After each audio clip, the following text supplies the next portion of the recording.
I never thought a routine haircut would save my life, or that the person who wanted me dead was sleeping next to me every night. My name is Sarah Bennett. I'm 34 years old, and I've been married to Marcus for 8 years. He's a financial advisor, one of those guys who always seems to have everything under control, confident, successful, the kind of man who remembers anniversaries and brings home flowers for no reason. Then there's Rosa Delgado, my hairstylist.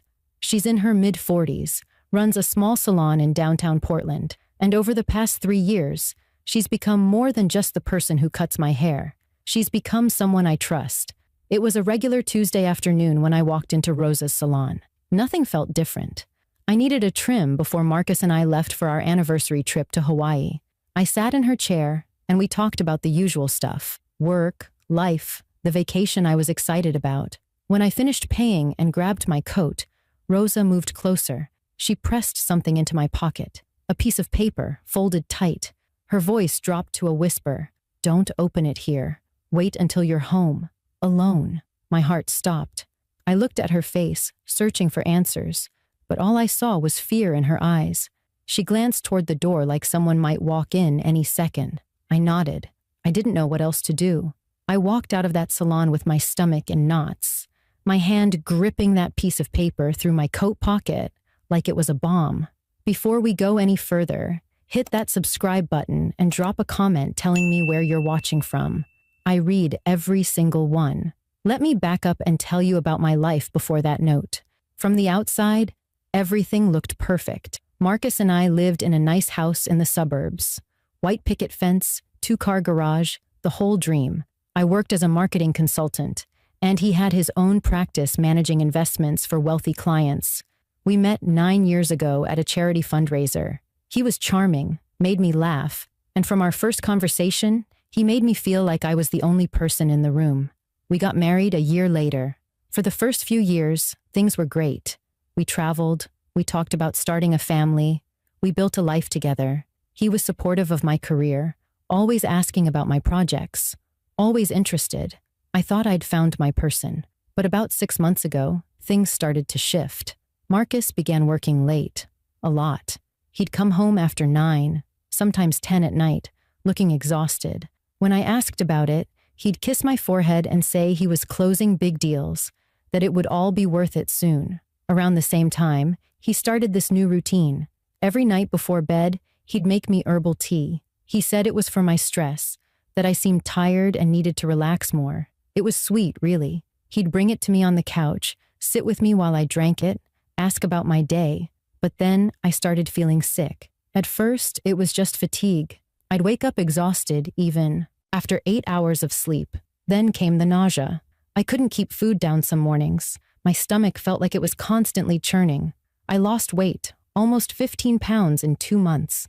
My hair started thinning. I'd find clumps of it in the shower drain. I went to my doctor, Dr. Harrison. She ran blood tests, checked everything. The results came back inconclusive. She said it might be anxiety, that stress can do strange things to the body. She suggested therapy, maybe some lifestyle changes. Marcus was so concerned. He'd hold my hand during the doctor visits, rub my back when I felt nauseous, make sure I took my vitamins, and every night, without fail, he'd bring me that tea. "Drink up, sweetheart," he'd say. "You need to take care of yourself." So I did. I trusted him. Now, Rosa. I started going to her salon 3 years ago. A friend recommended her, said she was great with color. That first appointment, we clicked immediately. Rosa has this warm energy, the kind of person who actually listens when you talk. Over time, our appointments became less about hair and more about life. I told her things I didn't tell anyone else, about work frustrations, about my mom's health problems, about the little cracks I was starting to see in my marriage. 2 weeks before she gave me that note, I mentioned Marcus's tea routine to her. I was sitting in her chair, and I said something like, "At least Marcus is being sweet. He makes me this herbal tea every night, says it'll help with the stress." Rosa's hand stopped moving. I saw her face in the mirror. Her expression changed. It wasn't obvious, but I noticed. Her smile faded for just a second. She didn't say anything, just nodded and kept cutting my hair. I didn't think much of it then, but now, sitting in my car outside her salon with that note burning a hole in my pocket. I remembered that moment. The way her face changed, the silence that followed. The drive home took 20 minutes.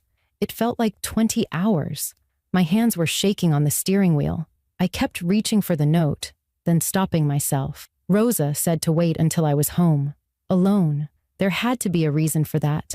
Every red light felt like torture. My mind was spinning through possibilities. Was Rosa in some kind of trouble? Did this have something to do with Marcus? Was I in danger? I pulled into my driveway. Marcus's car wasn't there. He was at the gym, his usual Tuesday routine. I had maybe an hour before he got back. I unlocked the front door, threw my keys on the counter, and went straight to the bathroom. I locked the door behind me even though I was alone in the house. My heart was pounding so hard I could hear it in my ears. I sat down on the edge of the bathtub and pulled out the note. My hands were trembling so badly I almost couldn't unfold it. And then I read it. The note was written in Rosa's handwriting. I recognized it from the appointment cards she always filled out for me. Her letters were careful and neat, the kind of handwriting that comes from someone who takes their time. But I could see places where the pen had pressed harder, like she'd been scared while writing it. The message was short, but every word felt like a punch to my chest. Your husband Marcus came to me 3 weeks ago. He asked if I knew anyone who could get untraceable poison, said he wanted to handle a problem quietly. He offered me $15,000. When I refused, he asked me to put something in your hair products instead, said you'd never suspect. I told him I'd do it, but I haven't. I couldn't. You need to leave him. Please be safe. Don't tell him about this note. I read it once, then twice, then 3 more times. The words didn't change. They just sat there on that piece of paper, destroying everything I thought I knew about my life. My hands went numb. I couldn't feel my fingers anymore. The bathroom walls seemed to close in around me, and for a second, I thought I might pass out. I slid down onto the cold tile floor, still gripping that note like it might disappear if I let go. This couldn't be real. Marcus. My Marcus.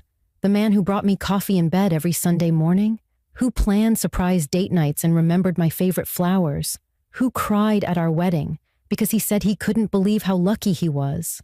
That Marcus wanted me dead? No, there had to be a mistake. Maybe Rosa misunderstood. Maybe someone was pretending to be Marcus. Maybe this was all some horrible confusion. But then my brain started working again, and the pieces began falling into place. The tea. That stupid herbal tea he'd been so insistent about for the past 6 months. Every single night, he'd make it for me. He'd watch me drink it, sitting right there on the couch beside me. If I said I was too tired or didn't want it, he'd get this look on his face. Not angry, but disappointed. Hurt, even. He'd say things like, "I'm just trying to help you feel better," or, "I researched this blend specifically for you," and I'd feel guilty, so I'd drink it. All of it. Every drop. The nausea. The weight loss. The exhaustion that made it hard to think straight some days. The hair falling out in the shower. My doctor said it was anxiety. But what if it wasn't? What if I'd been poisoned this whole time, slowly, carefully, while my husband kissed me goodnight and told me he loved me?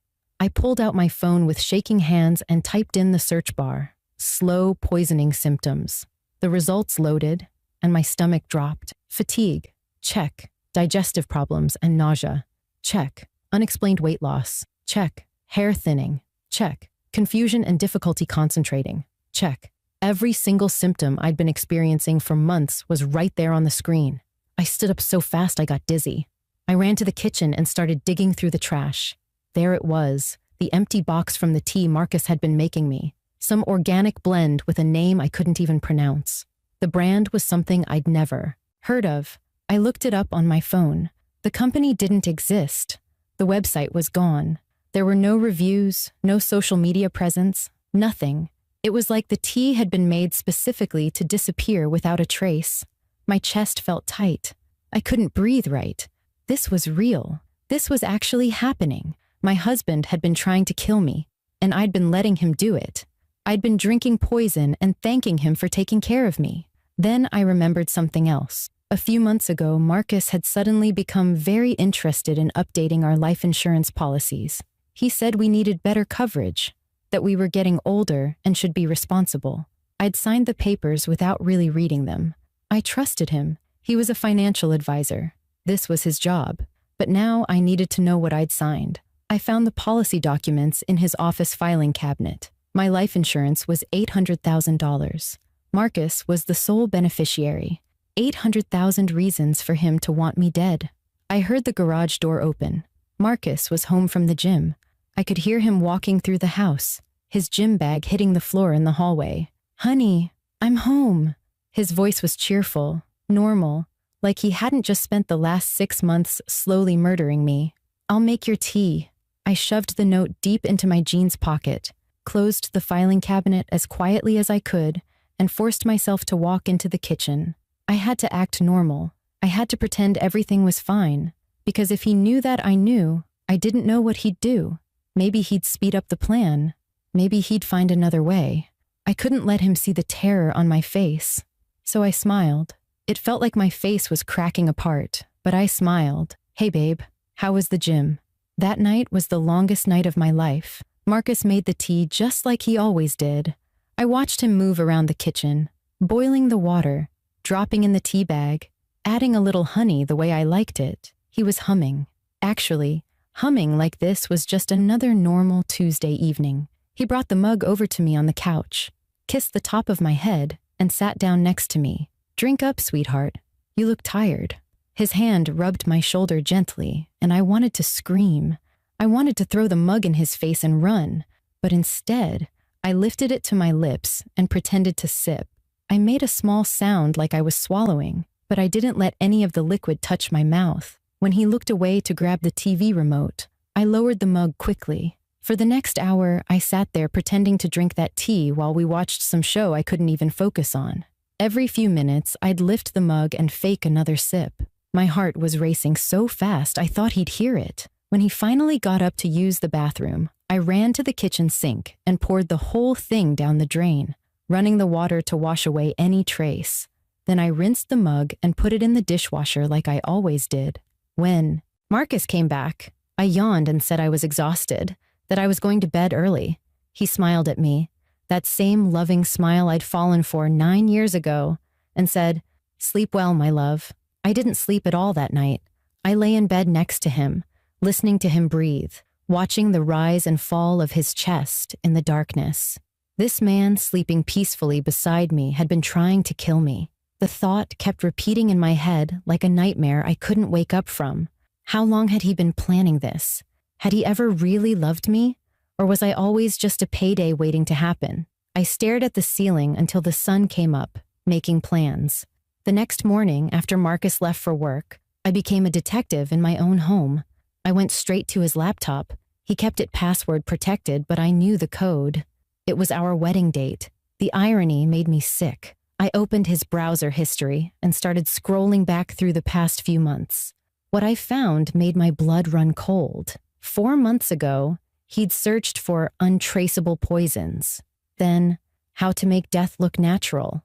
Then, life insurance payout timeline. And how long do insurance investigations take? There were dozens of searches, all carefully researched, all planning my death like it was just another financial investment he was managing.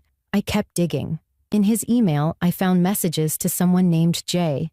The subject lines were vague, but when I opened them, my stomach turned. "The plan is moving forward. Just need to be patient a little longer." Another one said, "She's getting sicker. Won't be much longer now." And then one from 2 weeks ago that said, "Having second thoughts. This is harder than I expected." The person named Jay had responded, "Don't lose your nerve now. We've come too far. Think about the money. Think about our future."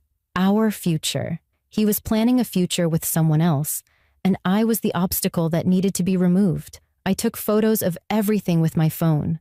Every search, every email, every piece of evidence I could find. Then I called the one person I knew I could trust completely. My sister Jenna. She's a family law attorney in Seattle, tough as nails and smarter than anyone I know. When she answered, I couldn't even get the words out at first. My voice just broke. "Jenna, I need help. Marcus is trying to kill me. There was a long silence on the other end. Then her voice came through, sharp and focused. Tell me everything. Right now. I told her about the note from Rosa, the tea, the searches, the emails, all of it. When I finished, Jenna didn't hesitate. Sarah, you need to go to the police right now. Today. This minute. But I stopped her. I knew Marcus too well. He was careful, methodical, always 3 steps ahead. If I went to the police without concrete proof, he'd destroy the evidence. He'd hire expensive lawyers and make me look like the crazy one. He'd say I was paranoid, mentally unstable, that the stress had gotten to me. I could already hear him in court, playing the concerned husband worried about his sick wife's delusions. I needed more than browser history and forwarded emails. I needed him to confess or make a mistake I could prove. Jenna understood. She's a lawyer. She knows how these things work. Okay, she said. Then we build a case. But Sarah, you have to be smart about this. You have to stay safe. She overnighted me a small voice-activated recording device that same day. It arrived the next morning in unmarked packaging. I planted that recording device inside a decorative plant on the kitchen counter, right near where Marcus always made the tea. For the next 3 days, I played the part of the perfect, unsuspecting wife. Every night, he made the tea. Every night, I pretended to drink it and poured it down the bathroom sink when he wasn't looking. And something strange started happening. I began to feel better. The fog in my brain started to lift. My stomach didn't hurt as much. I had more energy. It was like my body was waking up from a nightmare. And that's when I knew for sure. The tea had been poisoning me this whole time. By day 5, I couldn't wait anymore. I had the recording device ready. I had my phone positioned on the dinner table, face down like it was charging, but the voice recorder was running. Jenna had coached me on exactly what to say, how to push him into admitting the truth. That night at dinner, I decided to force his hand. We were eating the pasta he'd made, and I kept my voice casual, almost light. I went to the salon today. Rosa said the strangest thing to me. I watched Marcus carefully. His fork stopped halfway to his mouth. He didn't look at me right away, just stared at his plate for a second too long. Then he put the fork down slowly and asked, "What did she say?" His voice sounded normal, but I could see the tension in his jaw. I leaned back in my chair and shrugged. She asked if I was feeling okay, said you'd been asking her questions about me, about my health. It seemed weird. The silence that followed felt heavy, like the air had turned thick. Marcus cleared his throat and picked up his water glass. I ran into her at the coffee shop last month, just making small talk. You know how chatty Rosa is. She probably misunderstood something I said. The lie came out smooth, practiced, but I saw his hand shaking slightly when he set the glass back down.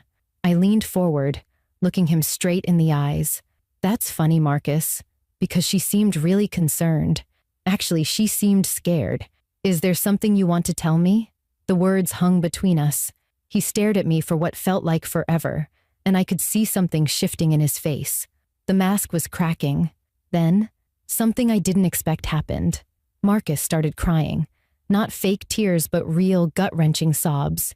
He put his face in his hands and his whole body shook. I'm so sorry, Sarah.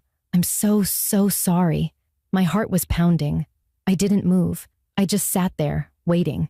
He looked up, at me, tears streaming down his face, and the words started pouring out. I got into trouble, bad trouble. I made some investments with client money that I shouldn't have. Risky stuff. It all fell apart. I'm going to lose everything. My license, my reputation, the house, everything. I'll probably go to jail. He wiped his face with his hands, his voice breaking. The insurance money would have saved me. If something happened to you, if it looked natural, like you just got sick, I could pay everyone back. I could fix this. I thought I could do it. I thought if it happened slowly enough, no one would question it. He looked at me like he wanted forgiveness, like he wanted me to understand. But I couldn't go through with it, Sarah. I stopped putting it in the tea 2 weeks ago. I swear to you, I couldn't kill you. I love you. I've been trying to figure out another way to fix the money problem. I just needed time. The room went completely silent. I felt nothing. No anger, no sadness, just this cold, empty feeling in my chest. I let him finish. Let him think maybe I believed him. Then I spoke, and my voice came out like ice. You stopped 2 weeks ago? That's interesting, Marcus, because I've been dumping that poison down the drain for the past 5 days. I know everything, Rosa told me. I have the contaminated tea saved. I have your search history. I have your emails to Jay, whoever that is. And I have you on recording right now, confessing to trying to murder me for insurance money. I held up my phone. The color drained from his face completely. He looked like he might pass out. Sarah, no. Please. We can work this out. I'll turn myself in. I'll get help. Just don't do this. Please. He stood up so fast, his chair fell backward and crashed on the floor. That's when the front door opened. 2 police detectives walked into the house. Jenna had called them an hour before dinner, and they'd been waiting outside the whole time, listening to everything through the wire I was wearing under my shirt. Marcus spun around, seeing the detectives, and then looked back at me. The betrayal on his face would have been funny if this whole thing wasn't so horrible. You set me up, he whispered. One of the detectives stepped forward with handcuffs. Marcus Bennett, you're under arrest for attempted murder. I stood up from the table and looked at my husband, really looked at him, maybe for the first time in months. You held my hand while you poisoned me. You kissed me goodnight while planning my funeral. There's nothing to work out. We're done. The detective read him his rights while putting on the handcuffs, and Marcus just kept staring at me, tears still running down his face, like he couldn't believe this was really happening. They walked him out of the house, and I stood there in the kitchen, alone, surrounded by the ruins of the life I thought I had. The next few months were a blur of police statements, lab tests, and court proceedings. The tea was sent to a forensic lab, and the results came back exactly like I feared. Arsenic, small doses, carefully measured to build up in my system over time, without triggering immediate suspicion. The medical examiner said if I'd kept drinking it for another month, maybe 6 weeks, the damage to my organs would have been irreversible. I would have died, and it probably would have looked like natural causes. Some mysterious illness the doctors couldn't quite figure out. Marcus had researched it perfectly. What he didn't count on was Rosa's conscience being stronger than $15,000. The trial took almost a year. Marcus hired expensive lawyers who tried every angle they could think of. They claimed he was mentally unstable, that the financial pressure had caused a breakdown, that he never actually went through with it, so it shouldn't count as attempted murder. But the evidence was overwhelming. Rosa testified about Marcus approaching her, offering her money to poison me. The emails to Jay, who turned out to be his mistress of 8 months named Jessica, showed clear intent and planning. She knew about everything and had encouraged him to go through with it. The recorded confession sealed it. In the end, Marcus was sentenced to 18 years in prison for attempted murder and embezzlement. Jessica got 5 years as an accessory. I sat in that courtroom and watched the man I'd promised to spend my life with get led away in handcuffs, and I felt absolutely nothing. The love I had for him had died the moment I read Rosa's note. My body recovered faster than my mind did. I spent 2 months in chelation therapy to remove the arsenic from my system. The doctors were amazed at how much I'd been exposed to. They said my liver and kidneys showed signs of damage, but that with treatment and time, I'd likely make a full recovery. The nausea stopped. My energy came back. I gained the weight back, and my hair started growing in thick again. Physically, I started to feel like myself, but emotionally, I was shattered. I couldn't sleep in my own house anymore. Every room held memories of Marcus, of the life we'd built together, of the lies I'd been living. I put the house on the market and sold it within 3 weeks. I couldn't get out of there fast enough. I moved to Seattle to be near Jenna. She helped me find a therapist who specialized in trauma and betrayal. Those therapy sessions saved my life in a different way than Rosa's note did. I had to process the fact that someone I loved, someone I trusted completely, had looked me in the eyes every day while slowly killing me. That kind of betrayal breaks something inside you. My therapist told me it was okay to be angry, okay to grieve, okay to feel whatever I needed to feel. It took months before I could even think about dating again, and honestly, I'm still not sure I'm ready. The idea of trusting someone that deeply again terrifies me. Rosa and I stayed close through everything. She testified at the trial, even though it meant reliving the fear she'd felt when Marcus approached her. After it was all over, I asked her why she'd taken the risk of warning me. She could have just walked away, pretended Marcus never said anything, stayed out of the whole mess.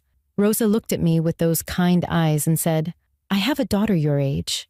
I kept thinking, what if someone knew she was in danger and said nothing? I couldn't live with myself. Some things are more important than staying safe. I helped Rosa expand her salon as a thank you. She hired 2 more stylists and moved to a bigger location.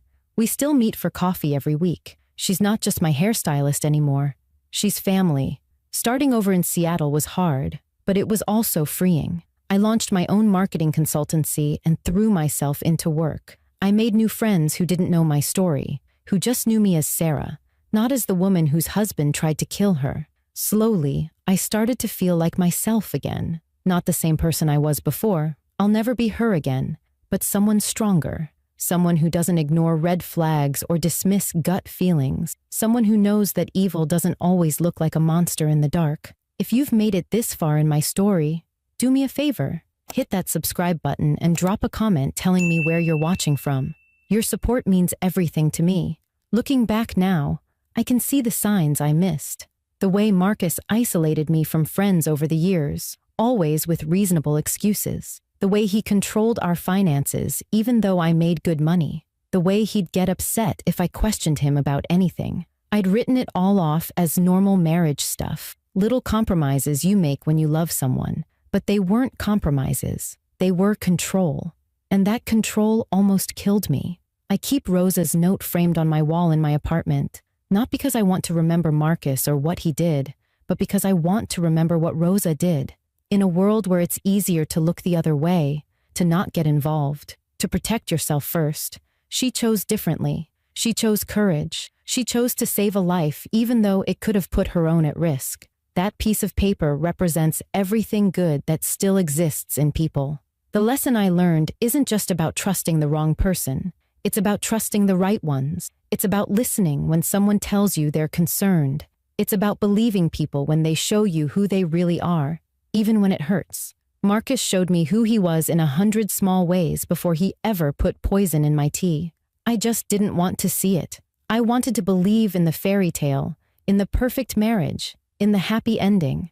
But real life isn't a fairy tale. Real life is messy and complicated. And sometimes the person sleeping next to you is the most dangerous person in your world. I'm Sarah Bennett, and I survived the man who promised to love me in sickness and in health. He just tried to make sure the sickness part came a lot sooner. But I'm still here. I'm still standing. And every morning I wake up, I'm grateful for a stranger's bravery and a slip of paper that changed everything. Trust your instincts. Believe people who warn you. And never, ever ignore the signs. Your life might depend on it.